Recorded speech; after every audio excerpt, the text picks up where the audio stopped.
है, तब उन्हें उत्तर प्रदेश की तो व्यापारी समूह को इस चीज की छुटकारा दिला दे और शासन को इसका नुकसान न हो, इसके लिए कुछ रकम लेकर उसे जीवन लाइसेंस पद्धत एवं रजिस्ट्रेशन दिया जाए, ताकि वो अपने समस्त व्यापार को एक स्थान पर अन्य स्थानों पर करके उस लाइसेंस का अपने बच्चों से उपयोग कराया जाए।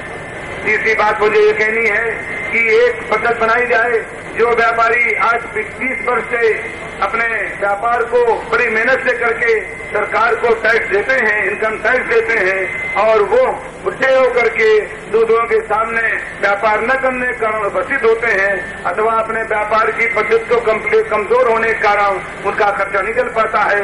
शासन से मैं रिक्वेस्ट करूंगा, ये हालांकि ये विचार तो केंद्र का है, लेकिन फिर भी मैं व्यापार मंडल से मैं इस बात की प्रार्थना करूंगा कि इस विचार को भी आगे बढ़ाए, ताकि कुछ नियमों के अंतर्गत व्यापारियों के बंटवारे के कारण अथवा अपने आपस के भाइयों के टकराव के कारण लाइसेंस एक तरफ चले जाते हैं, ऐसे विषय में बंटवारा होने पर शासन पर यह दबाव रखा जाए कि वो उन लाइसेंसों को जिसकी पद्धति से व्यापार हो रहे हैं भाइयों के बंटवारे में उनको एक यहाँ नेस करें और व्यापारियों का इस प्रकार हुआ उत्पीड़न दूर किया जाए।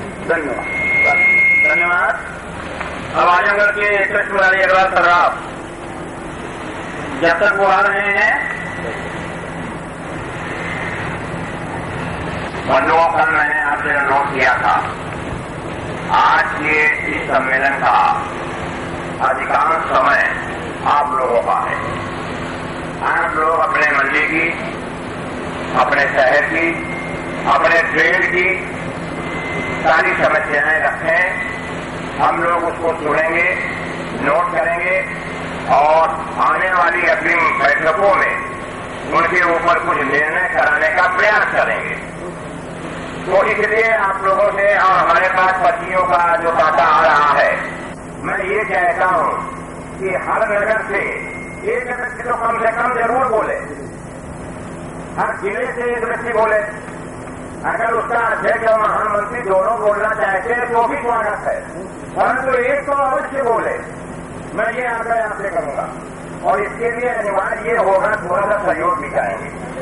अगर खाद की लाइसेंसी की मुक्ति के विषय में हमारे अभी ओम प्रकाश जी रस्तोगी ने कहा है तो हमने नोट कर लिया। अब दूसरे वक्ता हमें तो इस पॉइंट को वो न दोहराए, वो काम जल्दी हो सकेगा। और हम जो भी आप लोग नोट कर रहे हैं, महामंत्री जी भी नोट कर रहे हैं, हम भी नोट कर रहे हैं, कार्रवाई में भी नोट हो रहा है। जो कुछ आप बोल रहे हैं वो 3 जगह नोट हो रहा है, तो रिपीटेशन न हो, समय कम ले, ताकि ज्यादा लोगों को हम मौका दे सकें, कस्बे के अध्यक्ष और महामंत्री को भी मौका मिल सके, हर लोग बोल सके, अपने विचार रख सके। ये सारा श्रेय आपके हाथ में है। आप जितनी कम समय में अपनी बात रख सकेंगे उतने ज्यादा लोगों को बोलने का अवसर प्रदान कर सकेंगे। बस यही अनुरोध है आपसे। आदरणीय राष्ट्रीय अध्यक्ष माननीय बिहारी मिश्रा जी,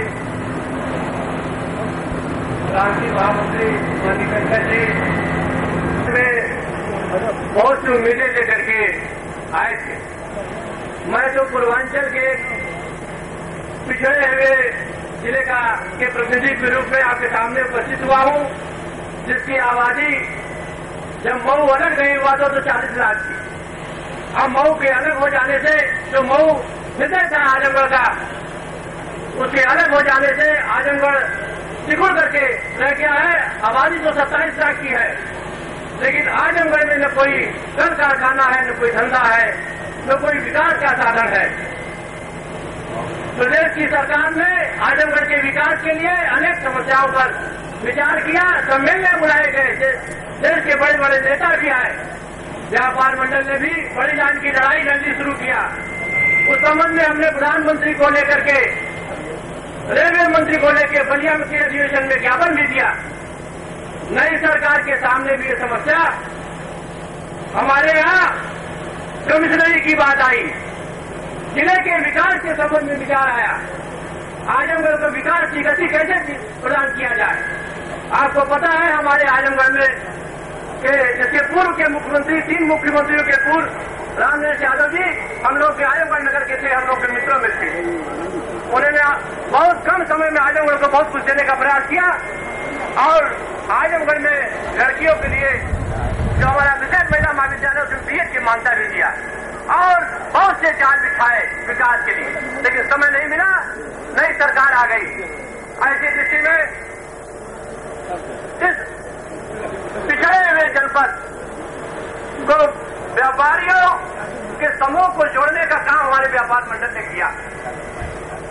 यहां से 700 किलोमीटर दूर लगभग आजमगढ़ अति पिछड़ा जनपद पूर्वांचल का माना जाता है प्रदेश में, लेकिन राजनीतिक दृष्टि से, चेतनता की दृष्टि से सभी बहुत से जिलों से आगे। मैं माननीय श्याम बिहारी मिश्रा जी से निवेदन करूंगा कि पिछले दिनों जो हमारे आजमगढ़ सम्मेलन करने का प्रयास किया, मुझे मजाक कर समझता हूं वो सम्मेलन आजमगढ़ का कार्यकारिणी का सम्मेलन बहुत ही महत्वपूर्ण। आजमगढ़ के पदाधिकारियों ने व्यापार मंडल की मैं बात करता हूं, 5 मिनट में अपनी बात खत्म करूंगा। व्यापार मंडल के लोगों ने व्यापार मंडल के किसी भी कार्यक्रम में, चाहे आपने देहरादून में आयोजित किया, चाहे प्रदेश के किसी भी जिले में आयोजित किया, सभी कार्यक्रमों में आजमगढ़ के व्यापार मंडल ने निर्भर सक्रियता दिया है, सहयोग दिया है। आजमगढ़ में मैं आपको बताने जा रहा था कि जब नगर पालिका के जो पिछले 100 फुट पूर्व जब चुंगी लगी हुई थी, नगर पालिका का जो चुंगी विभाग का चेयरमैन था वह एक बहुत ही शातिर बदमाश के नाम से विख्यात था, चुंगी चेयरमैन बनाया गया था। व्यापारियों को तुरंत शुरू किया, रास्ता जाम किया, 5,000 व्यापारियों की रैली निकली और सभा उद्योग जो व्यापार प्रतिनिधि मंडल के प्रतिनिधि तथा उत्तर प्रदेश के दूर दूर कोने से आए हुए व्यापारी प्रतिनिधियों, जिला उद्योग व्यापार प्रतिनिधि मंडल बिजनौर आपका सही हृदय से यहाँ पे सब व्यापारी समाज के इकट्ठे होने पर हार्दिक अभिनंदन करता है। साथ ही शायद मैं कुछ विषय से हट जाऊंगा तो आप लोग मुझे बोलने के लिए क्षमा करेंगे, जैसे मैं टूटे फूटे शब्दों में आप लोगों के सामने बोलूं। आज इस समाज से ऐसा प्रतीत हो रहा है जैसे कल कोई भव्य शादी बारात अलीगढ़ के अंदर आई हो, और आज हर आदमी के मन में एक विशेष स्थिति ऐसी पैदा हो रही है कि जैसे हम लोग बारात में आए हों और बारात की जो है विदायगी की तैयारी की जा रही है।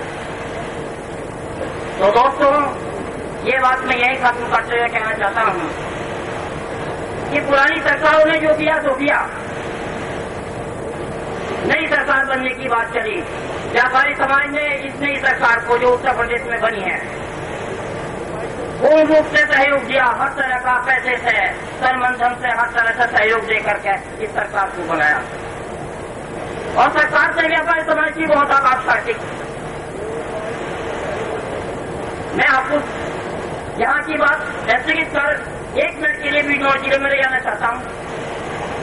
बिजनौर जिले में व्यापारी समाज ने तन मन धन से सहयोग करके जिले बिजनौर के साथों विधायकों और 2 सांसदों को बना करके सांसद और विधानसभा के अंदर भेजा, इस उद्देश्य से कि व्यापारियों की सुनवाई होगी और व्यापारियों का उत्पीड़न बंद होगा।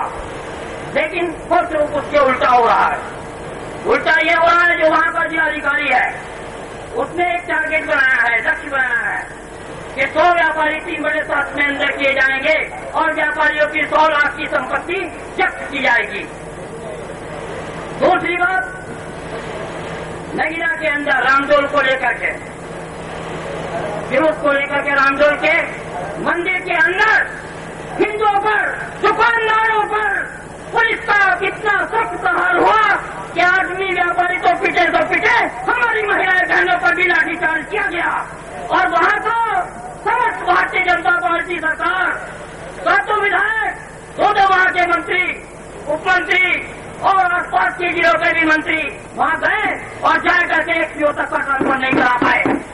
तो इससे मुझे साफ जाहिर हो रहा है कि हमारे देश में, प्रदेश में पहले कांग्रेस शासन का राज था, उसके बाद जनता शासन का राज आया। अब कहने के लिए भारतीय जनता पार्टी का शासन है, लेकिन मैं नहीं समझता कि भारतीय जनता पार्टी का शासन है। शासन कांग्रेस के पीएम में भी आईएएस अधिकारियों का था और जनता पीएम में भी शासन आईएएस अधिकारियों का था, और आज की सरकार आईएएस अधिकारियों की है, भारतीय जनता पार्टी की नहीं।